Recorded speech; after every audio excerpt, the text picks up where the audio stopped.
Hello and welcome back to the Hopkins Experience. My name is Hopkins Malova, and in on this channel we often confront political topics, justice, and issues to do with money and anything that the young people are going through. So on this episode, we're going to have one of the most interesting topics about Gen Z parenting, and especially under this regime, under the Ruto regime. So what most people don't know is that what most people assume is that Gen Zs are just kids, which is very funny. Gen Zs are no longer kids, and Gen Zs all actually have kids. So we want to confront how it feels um, to raise kids under under this regime, under the Ruto economy. So as many would know that most Gen Zs, the oldest Gen Zs in their 30s, at worst, at most, 32 at most. Yeah, if you want to categorize yourself as Gen Z 32, and then it goes back to around 17 years now, you know, up to there. So by elections, by the time the elections come, all Gen Zs will be above 18 years old. I'll confirm that, but all Gen Zs will be around 18 years old. So for a typical Gen Z right now, or a typical person in their early 30s and in their 20s, they're mostly graduates, because most of us have gone to school due to free primary education. And when they've gone there, they have finished their schools, and most of them are unemployed. Yeah. For example, me, I've completed my 844 way back. It's close to around 8 years ago, and I've already graduated, but unemployed. Over all this period, I've not been employed. But being unemployed does not mean life stops. Some of us have gone ahead and moved a step further into the family life. So it means we are now parenting.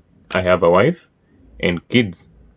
So I want to share the battle that we are going through, not as a person. Of course, I might use my personal experience to bring this topic to life, because it's something I also experience. So as you all know, parents are here to take care of kids. We're here to protect and to provide for our kids, and also nurture them for their years to come. So it means we have to battle every day with food, school fees, rent, and hospital bills. It would be nice if these things would be attainable, but for the Gen Z parenting right now, in 2025, things don't look good. I will be very candid and open that things are not very good for parents, especially the young parents in my age or even younger. Because one, our economy is collapsing. If there's something, we have to agree that the Kenyan economy is collapsing. And the economy, when the economy is collapsing, is the people who get affected, because the people in the economy cannot be separated. They are the one and the same. So when the economy is going up, the people's life improve. When the economy is going down, we collapse with the economy. So as we are parenting right now, we are in the middle of an economic crisis. There's very huge problem of unemployment, where a majority of people in their reproductive ages cannot get an employment so that they can fend for themselves and provide for the family. At the same time, we are parenting in an era where the leaders who are in power, they don't seem to be interested in people's lives. All they want to do is run political games and play with people's lives, and the people's lives end up being ruined because of bad leaders. So Here's the reality of. I want to speak as a Gen Z parent and tell you the struggles that we're going through, how we are supposed to raise the next generation when this is when the system is already broken. Is it really does it really make sense for you to get into parenting or family in 2025? So of course, the things we struggle a lot as parents and parenting is the basic things. Funny enough, is the basic things that parents are struggling with. Gen Z parents to provide for their kids, kuwatafutia school fees, kuwatafutia chakula, kuwatafutia nguo, very simple things like those. And these struggles, I think they are the same struggles that our parents and our grandparents had, and different from them. For them, some of them or most of them were not educated. Most of them came. They were not well informed. They didn't have a skill. So it was okay then for them to at back then for them to face this kind of challenges when raising the families. But for us, it doesn't make sense for us in 2025 to still struggle with basic needs, struggle with food. It doesn't make 2025 we're still and we say Kenya is a middle income country or a developing country, but it's young people. It's the parents cannot even feed. It's the kids. So it leaves us in a very awkward position.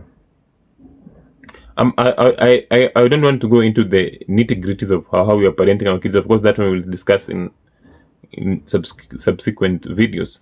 But how does the economy affect? For this video, we want to look at how does this economy affect the structure of a family. How is it shaking? So for us not to provide for our kids, especially it gives us this psychological problem, because it's every parent's dream to give their children a better life, to provide something that their kids should not lack. But it's coming to a place where parenting as a young person in Kenya, there's a lot of lack.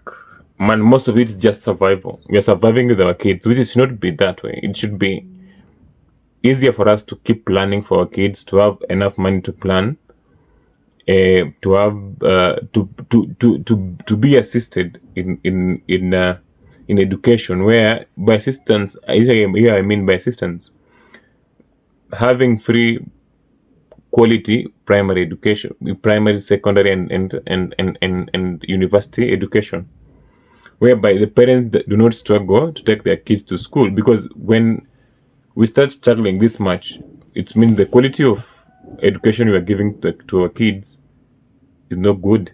That means it also affects the quality of Kenyans that we are bringing in future. If we struggle with clothes, we end up having kids wearing worse than we were wearing when we were kids. They don't have clothes. They cannot get a meal. Kids are sleeping hungry, especially in Nairobi, where it's called the capital city. It's the capital city of Kenya, also Africa. You will be surprised to know that most parents cannot afford basic needs, not only for the kids, also for themselves. And you might want to blame them, you might want to condemn them, tell them why are they having kids at this point, because it's natural. Our bodies, we are social beings. We have to look for a person from a different gender, or from an opposite gender.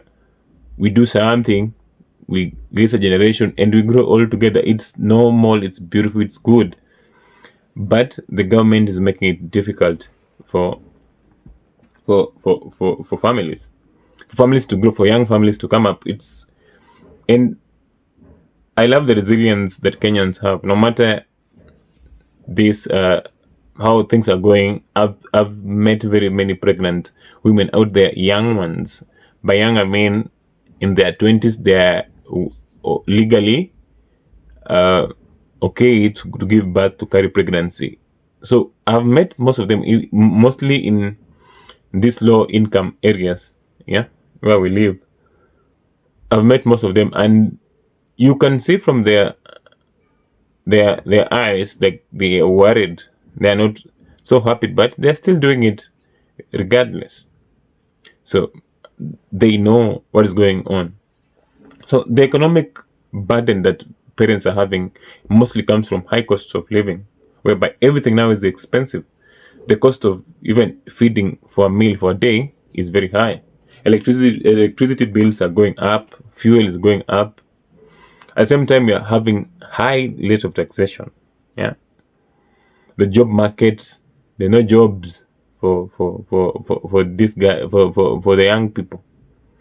There are no concrete jobs that can offer a better way for people to live. That's why you're seeing even graduates are going to the streets. The families are going to the streets. Most of these families, if you look at Kenley, that if you talk to them, you'll know they are people with sound mind, but they cannot meet their needs, though they end up on the streets. On the emotional toll, as parents, we also as young parents, we're going through emotional turmoil. Yeah, because it's parenting is not just about money; it's about giving hope. We cannot give hope to our kids when we don't have hope ourselves. Yeah, how do you tell our kids to dream big when they have nothing to show? When we as parents, we have nothing to show for our degrees. So if it has gotten to a point, I'm thinking I'll just train my son to do something like make content. By at the age of 12, by the age of something, he should be making his own money. He learn to. So we are not really pushing our kids toward being their best. We're pushing them on a way to escape poverty, and of which we should have escaped poverty a long time ago. So that what we should be doing now is telling our kids to follow their dreams. We cannot tell them to follow their dreams right now. We can't. And as Gen Z parents, we are carrying the trauma because for me as an employed person right now, there's anxiety every day for me to survive. I don't know what I'll eat tomorrow. I don't know what I'll eat next week.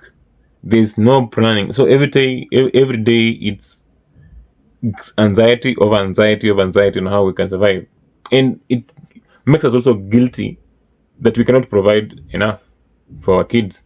We give them very little, and it ends up affecting the kids. You can see their emotions, how they are. It's really bad, and at the same time, it gives us that much fear that our children are going to inherit a very broken system. So, if my son is going into this system that is in there, will he also come back and be as unemployed as I am? Yeah. And the worst part of this is like the leaders don't see anything wrong with it. They mock our struggle actually. So you'll see somebody come and tell you, you're so young, why are you having kids? I'm a man. I'm a man. I have a wife. We're supposed to have kids. If this is my marrying age, it's okay. But now we get so much condemnation out there when somebody looks at you, how you are struggling as a parent, how you're struggling to feed your kids, and you have a whole degree here for you. So how do you go? The whole thing we get from from the leaders is telling us to tighten our belts. Tighten your belts. Tighten your belts. For how long? We will tighten until we die. Yeah. So there is a need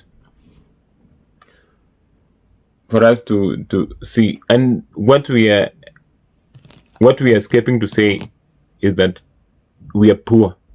That is what we are escaping to say, because it's something that we've seen, and even saying it makes us feel that yes, we are poor, but if you say it, you feel it's something that we should have tackled a long time ago. We should not be struggling with poverty things right now.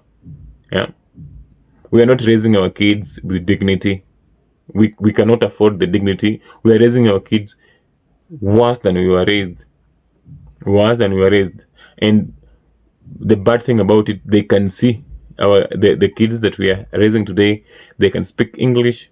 They know, they understand, they comprehend. So whenever these leaders are talking, whatever the cries that Kenyans are having, the news they want, the kids are watching it.